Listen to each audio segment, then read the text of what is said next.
Will there be a Christian revival? Predicting the future is notoriously difficult. There's a million ways to be wrong and only one way to be right. I'm going to try to do that in this video. My prediction for today is I think there's good evidence to suggest that there will be a Christian revival within North America, probably sometime in the 30s or perhaps 40s. But let's take a look at some of the evidence that a revival is underway.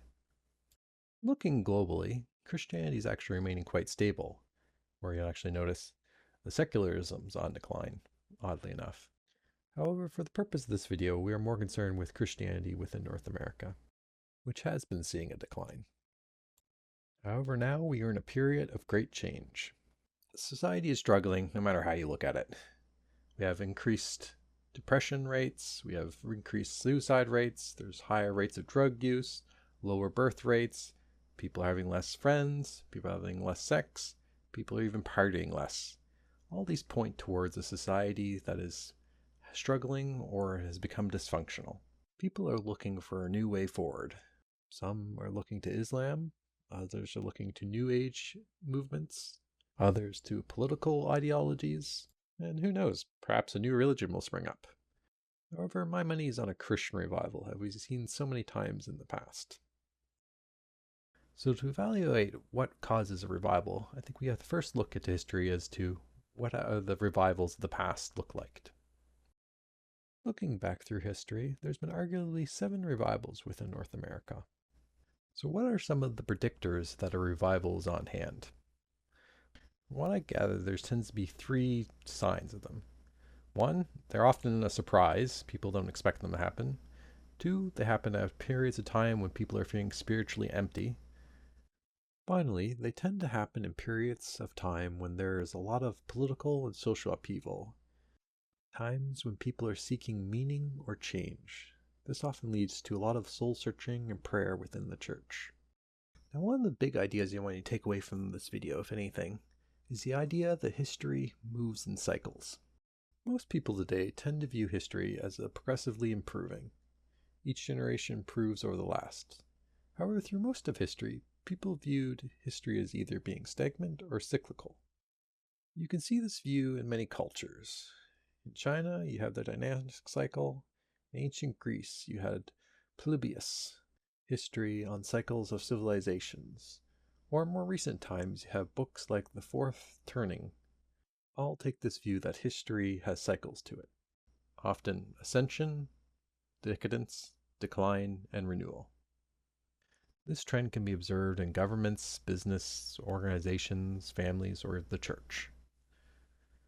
The reason for this cycle, as Tony Robbins put it, is good times make weak people make bad times make strong people, and the cycle continues.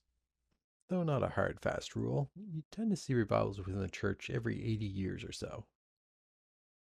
So looking at the last turn of years, we can see how the cycle's been playing out in culture. Post-World War II was the last time we had a revival. During the Cold War period, since atheism was associated strongly with communism, and no one wanted to be associated with communism at this point in time.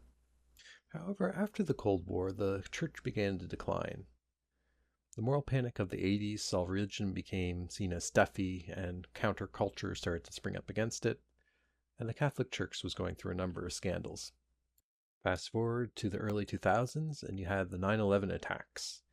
Religious extremists were seen as being dangerous, and as by extension, religious people in general. This is where you saw the rise of the new atheist movement, which distinguishes itself from older atheist movements by being more hostile towards religion in general. You had the Four Horsemen, Dawkins, Hitchens, Daniel Dennett, and Sam Harris gained popularity in this era. Dawkins' book, The God Delusion, became a bestseller. The new atheists promised if we cast out religion, a new age of reason was just around the corner. All we had to do is get rid of our old, outdated superstitions. Then some time went on, and we come to the present era. In this era, the new atheist movement had fallen to pieces, being divided into many fractions, mostly after Elevator Gate. You began to see the rise of woke ideology, which many start to label a secular religion.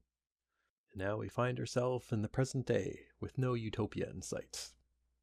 People are once again looking for a new way forward. Hard times have returned, and people are realizing they have a spiritual gap in them. We could see New Age movement, Islam, or some other new religion fill this gap, but I suspect Christianity shall rise to the top. Next, let's look at some early indicators of a possible revival. In recent years, we've seen some interesting converts. Two high-profile converts for 2024 were Russell Brand and Nala Ray. And perhaps the most surprising convert was Ayaan Hirsch, likely the most famous female in the new atheist movement. She was supposed to be at the meeting of the Four Horsemen.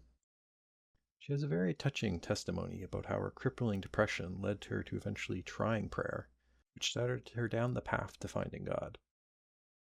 And we have the lesser-known Josh Tinneman, who used to be Richard Dawkins' right-hand man in terms of behind-the-scenes setup, and who Dawkins even dedicated one of his books to. Also, I've noticed in recent years, there's been a trend towards atheists softening their position. They often find themselves as allies with Christians in a lot of the culture war issues.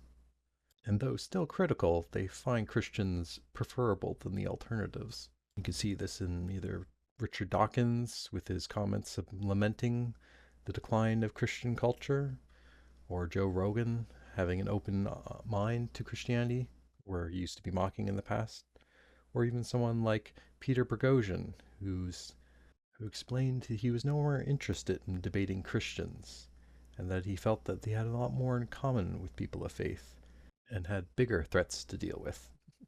Speakers like Douglas Murray and Jordan Peterson and Tom Holland and more in the UK have popularized the history of Christian thought.